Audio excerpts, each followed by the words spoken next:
m'offre moi-même. Je m'offre moi-même.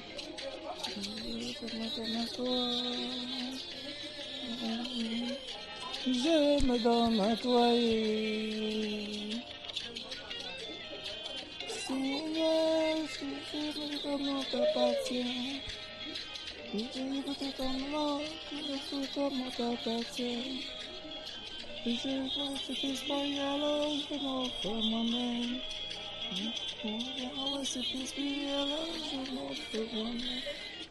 Oui, à un moment, les mots ne suffisent plus. On s'offre soi-même pour la gloire de Dieu. Oh, je viens bénir l'Éternel pour ce moment. Je viens lui rendre grâce. Je viens lui dire merci. Père, je viens soumettre ce lieu. Je viens soumettre tout ce qui est aux alentours. Je viens soumettre tout ce qui nous entoure. Je viens soumettre, Seigneur Dieu de grâce, toute mauvaise pensée. Je soumets tout esprit contraire. Laisse que seul ton esprit soit maître. Laisse que seul, Seigneur Dieu de gloire, ta pensée se domine. Laisse que seul ce que toi tu as dit qui se manifeste dans le nom de Jésus. Aujourd'hui encore, je veux continuer ma série d'enseignements sur la guérison. C'est important. Nous nous sommes arrêtés à un moment. Nous avons parlé de l'engagement. Nous avons parlé de l'abandon de soi. Nous allons parler de la détermination. Nous avons parlé de la foi, je crois bien.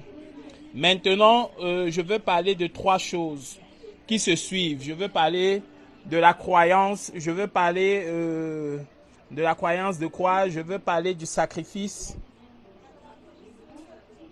Et je veux parler de l'obéissance. Parce que si ces 3 choses ne se suivent pas, l'un ne peut pas suivre l'autre. Alors, j'invoque l'Esprit de Dieu afin qu'il connecte beaucoup à ce message. J'invoque l'Esprit de Dieu afin que beaucoup de cœurs soient touchés par rapport à ce message au nom de Jésus. Je disais, nous allons parler de différentes choses. Mais pour le moment, nous allons d'abord parler de croyance, de croire. Maintenant, j'ai toujours dit, avant de définir, avant de parler de quelque chose, il faut comprendre le sens du mot. Ça devient plus facile de l'expliquer et que les gens se comprennent. Maintenant, croyance. Le dictionnaire Larousse nous dit que croyance, de l'ancien français créant, croyant, qui veut dire connaissance considérée comme irréfutable sans qu'elle soit basée sur des preuves. Est-ce que quelqu'un m'écoute? Connaissance considérée comme irréfutable sans qu'elle soit basée sur des preuves. Est-ce qu'on est ensemble? Option dans tous les domaines ayant un caractère d'une conviction intime.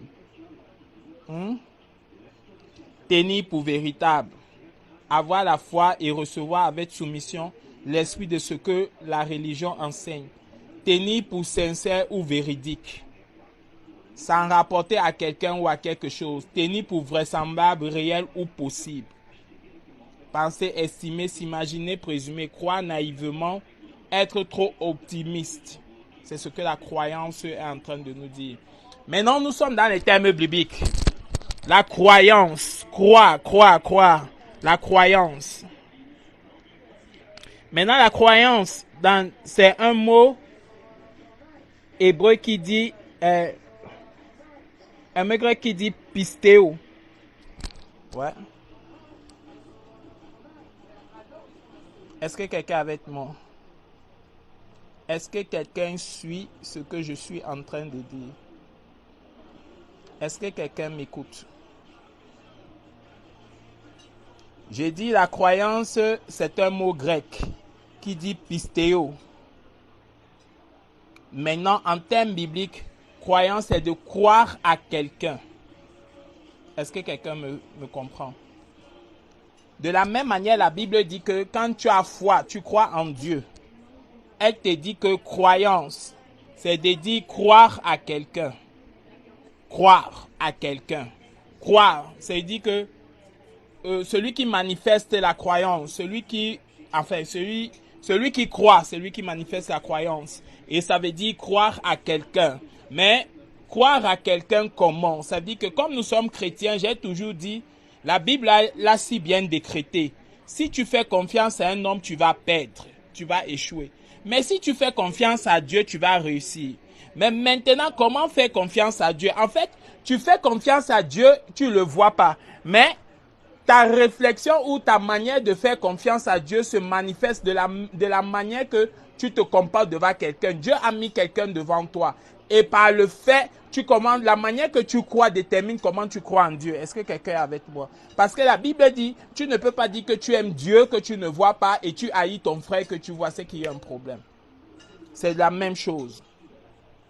Maintenant, nous sommes ici en train de parler de quelqu'un qui croit, quelqu'un qui a une conviction envers quelqu'un, quelqu'un qui se base sur la vie de quelqu'un. Écoutez, beaucoup de personnes disent que je crois à ce ministère. Beaucoup de personnes disent que je crois à tel pasteur. Beaucoup de personnes disent que je crois à ta prière. Beaucoup de personnes disent que je crois. Mais en fait, tout cela est faux.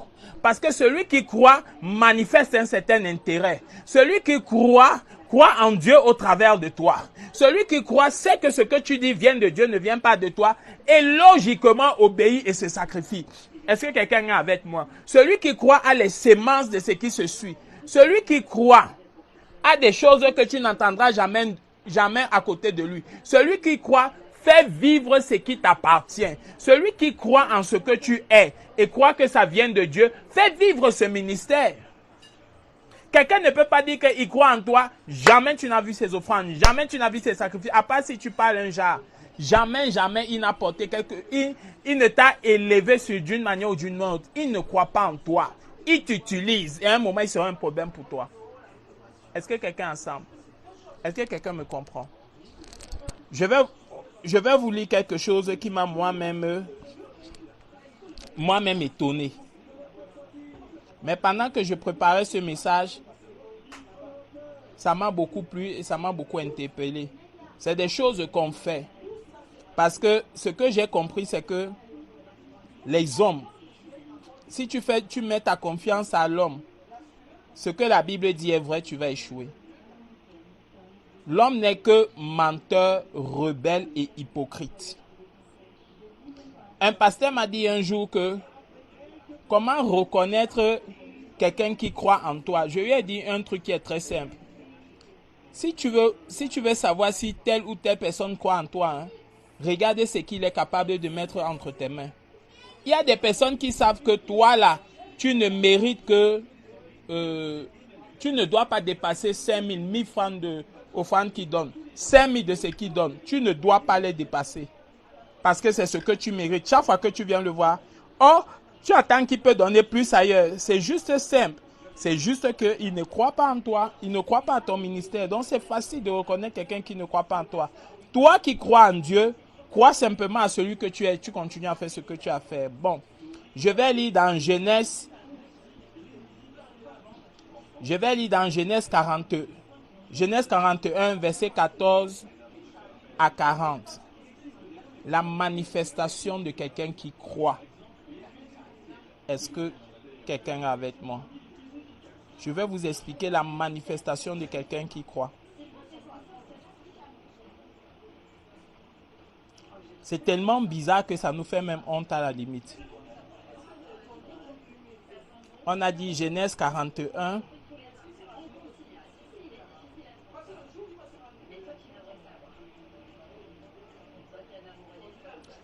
Genèse 41, on commence au verset 13. Bon, au verset 14. Ça, c'est l'histoire de Joseph et de Pharaon.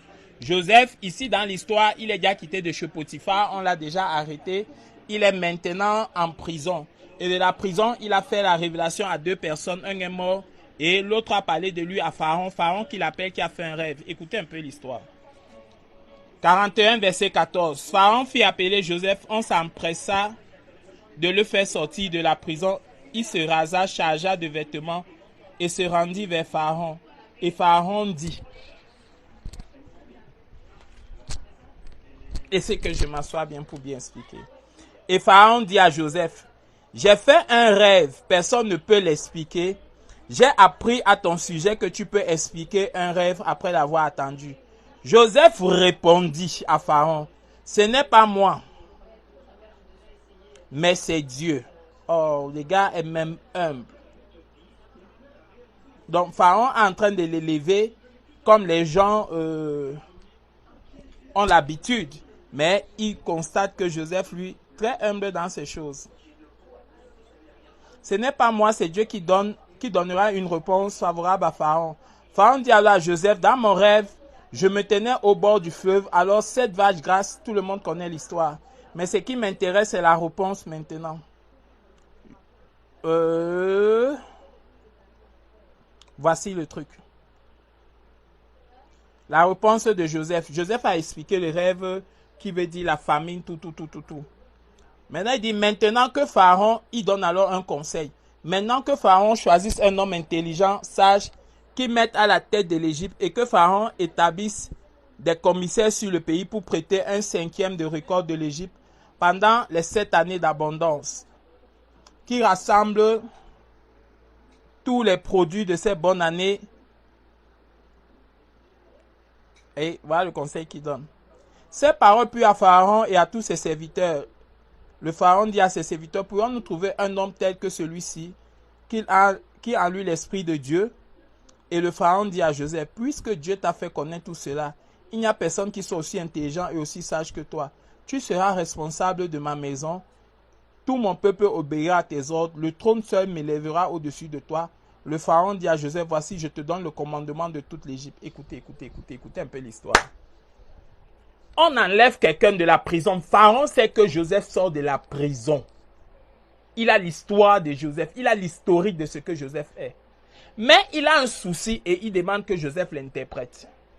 Il ne regarde pas les vêtements de Joseph, d'où Joseph sort. Parce que le plus souvent, tu vas venir chez quelqu'un parce qu'il a dit que il veut écouter Dieu. Il veut voir Dieu. Il veut agir. Il veut que Dieu lui parle d'une manière. Il veut que Dieu agisse d'une manière. Donc, il veut vouloir que Dieu lui parle. Mais maintenant, quand il va venir, il va d'abord te regarder. Il va regarder quel genre d'habit tu portes. Il va te mépriser. Écoutez, mais Pharaon ne sait pas à qui il y a ça. Pharaon avait un problème. Et il a dit ceci. Je sais d'où il sort. Il sort de la prison, vu que c'est lui qui lui a demandé de faire sortir de la prison. Et on l'accusait même de quelque chose de bizarre. Mais Pharaon n'a pas regardé ça. Il a vu que si tu peux m'aider. Pharaon a donné son rêve. Joseph a interprété son rêve. Par l'interprétation du rêve de Pharaon qui a convaincu, l'interprétation du rêve que Joseph a fait a convaincu Pharaon. Et Pharaon a décidé de donner tout le royaume à cause de ça à Joseph. Parce qu'en lui-même, il a cru que celui-ci a l'esprit de Dieu. Celui-ci a la foi en Dieu. Comme il a l'esprit de Dieu, je lui donne tout. Je ne regarde rien. Donc, il a cru en lui. Sans expérience. Sans lui dire, fais d'abord, je vois si ça peut donner. Il a tout remis une fois. Pourquoi? Simplement parce qu'il a dit, il y a l'esprit de Dieu en lui. Écoutez, celui qui croit en toi, il n'a pas besoin que tu manifestes certaines choses devant lui. Celui qui croit, qui dit qu'il croit, il n'a pas besoin que tu agis d'une manière ou d'une autre. Il a juste la conviction, il va marcher selon sa conviction. Celui qui croit agit comme un aveugle. Comme quelqu'un qui ne réfléchit pas. Celui qui est toujours en train de réfléchir, ça va se passer comment? Ça, il ne croit pas en toi. Il veut simplement voir quelque chose et il a donné un délai. Et quand ça ne va pas marcher, il va aller ailleurs. Et tant pis pour lui. Donc ne t'attarde pas à ce genre de personnes. Je vais encore vous regarder une histoire. Ça, c'est l'histoire du général syrien. 2 Rois 5, 1 à 19. Le roi syrien, là, c'est le roi aussi. C'était au temps d'Élysée. Ils ont fait une razzia en Israël à ce temps. C'était ce roi, c'était ce général-là, le général syrien Naaman, qui a rasé Israël, qui a battu Israël. Et en battant Israël, le prophète là, était là, Élisée était là.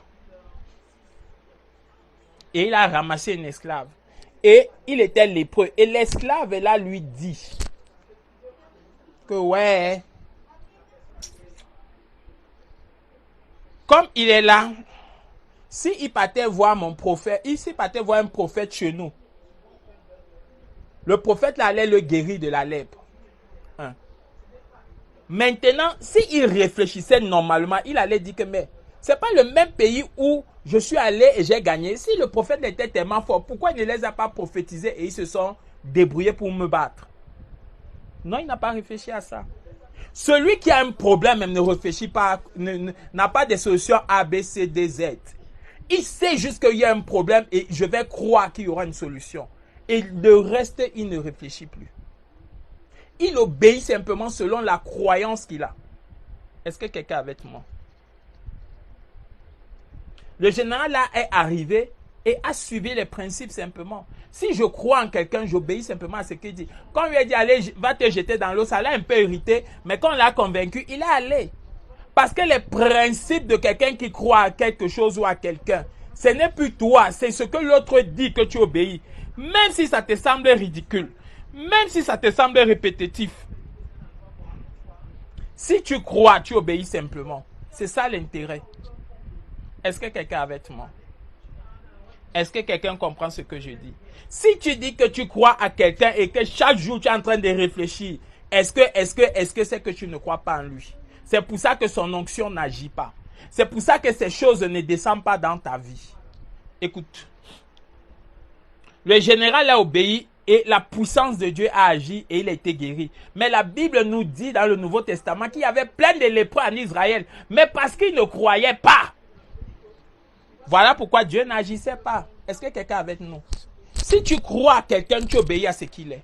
Si tu crois à quelqu'un, tu n'as pas besoin de réfléchir. Si tu crois que quelqu'un, tu vis, ça veut dire que tu fais vivre ce qu'il est. Tu te souviens de ce qu'il est.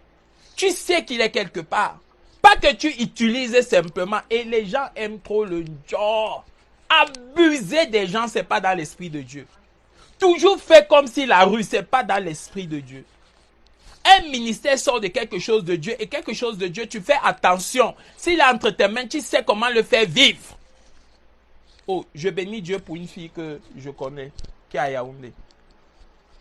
J'ai un séminaire que je dois faire. Dès l'instant où je lui ai parlé du séminaire, elle m'a dit non. Je descends maintenant et je te fais les dépôts pour ton séminaire. Mais j'ai dit mon Dieu. Je venais juste de la parler le soir, elle a envoyé son dû. Mais c'est quelqu'un que je ne connais pas depuis longtemps. Il y a des gens que je connais depuis 3 ans, depuis 4 ans. Elle me regarde toujours avec gros doigts dans les yeux. Elle elle a été touchée parce qu'elle croit au mystère. Et tout ce que je lui dis, elle obéit. Je lui dis que je t'appelle à telle heure, on va prier, elle est là. Même si c'est répétitif, même si certaines choses elle ne voit pas, elle est là, que Dieu la bénisse. C'est pour ça que ce qui est de moi la touche directement. Même quand je n'ai pas prié, mon onction agit parce qu'elle fait partie de moi, elle fait vivre le ministère. Quelque chose lui dérange, elle a déjà appelé. Est-ce que quelqu'un me comprend? Je connais un frère, c'est mon frère. Il a fait un truc qui m'a touché, c'est que à un moment il donnait sa dîme, il ne voyait même pas, mais il donnait quand même. Mais à un moment, les choses difficiles lui ont fait, il a eu 2 ou 3 mois qu'il ne pouvait pas donner sa dîme. Je connaissais ses difficultés financières. Mais un matin, il m'a payé, il m'a dit que non, je vais régulariser ça. J'ai dit avec tes difficultés financières, il dit oui. Et il a régularisé, il a payé ses 3 mois. Plus le mois qu'il devait payer. My God, de tel homme. Comment quelqu'un qui croit à ton ministère à ce point, Dieu ne va pas faire de ton onction être le sien. Et les autres sont là, ils te regardent, ils cherchent toujours à te questionner d'une manière. Mais comment c'est possible? Comment c'est possible? Oh, il faut qu'on change. Il faut qu'on change. Il faut que Dieu nous montre pourquoi certaines choses n'agissent pas dans nos vies. Pourquoi certaines choses n'interagissent pas. Tu crois, tu es depuis longtemps dans un ministère, ça n'obéit pas. Parce que tu as du mal à croire à ce qui est devant. Est-ce que quelqu'un me comprend? Est-ce que quelqu'un est avec moi? Je connais encore une femme qui en Guinée, on m'a présenté là. Je dis, elle a fait l'hôtel de quelqu'un élevé, mais sur l'hôtel élevé qu'elle a fait, elle a encore donné que pour toi-même prendre le transport. Mais elle a déjà fait un hôtel. Oh mon Dieu, comment de telles personnes Dieu ne va pas visiter? En fait, celui qui croit, celui qui a une croyance à quelque chose, se donne pour la chose, pour que la chose vit. Se souvient pour que la chose vit. Ne réfléchit pas. Mais se donne complètement et l'onction de Dieu agit. Parce que c'est tel genre de personne est prêt à se sacrifier, est pas assez libéré pour que le ministère vive. Et Dieu qui connaît toutes choses commence à agir. Vous pouvez être 1000, dont le passé ne peut pas tous vous connaître. Mais Dieu connaît qui est qui là-dedans. Même si on ne te salue pas, Dieu sait que voici la vraie personne. La Bible dit qu'il y avait des gens qui donnaient les offrandes. Une seule personne a donné une pièce. Et Jésus a dit que c'est elle qui a donné plus que tout le reste. Ça veut dire que ce n'est pas la valeur du grand truc qui donne, mais c'est la manière que la personne croit à la chose. Et quelqu'un qui croit à une dimension a une façon de la porter. Donc je prie que les cœurs des gens changent. Si tu veux que Dieu te guérisse, ça veut dire que Dieu a mis ta guérison sur la main de quelqu'un. Maintenant, si tu veux que cette main-là te guérisse, tu as une manière de te comporter face à cette personne. Tu as une manière d'agir face à ce ministère. Tu as une manière d'interagir face à ça. Comment tu ne fais pas vivre quelque chose, mais tu veux que la chose te fait vivre? C'est impossible. Plus tu es vivant, plus tu fais partie de l'écosystème de la chose, plus la chose prend vie. Mais comment on fait partie de l'écosystème? Tu sais ce que la chose a besoin. Tu sais ce que le ministère a besoin. Tu sais ce que dépend du ministère. Tu sais comment mettre le ministère à l'aise. Et à cause de ça, Dieu se souviendra. À cause de ça, Dieu agira. Est-ce que quelqu'un est avec moi? La plupart des gens veulent tout que Dieu touche moi, Dieu guérit moi, Dieu fait ceci. Mais Dieu ne le fait pas parce qu'il voit vos cœurs.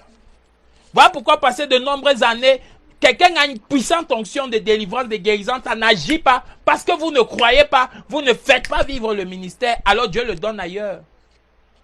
Et ce que j'aime de Dieu, c'est que certainement il touchera quelqu'un. Mais si toi tu ne crois pas, il y aura une autre personne qui croit. Voilà pourquoi Dieu dit, mon nom est grand. Depuis le lever du soleil, que tu crois que tu ne crois pas, ça ne change pas. C'est pour ça que tu veux la guérison, il faut croire. Tu crois que c'est de cette main que ma guérison va venir. Ok.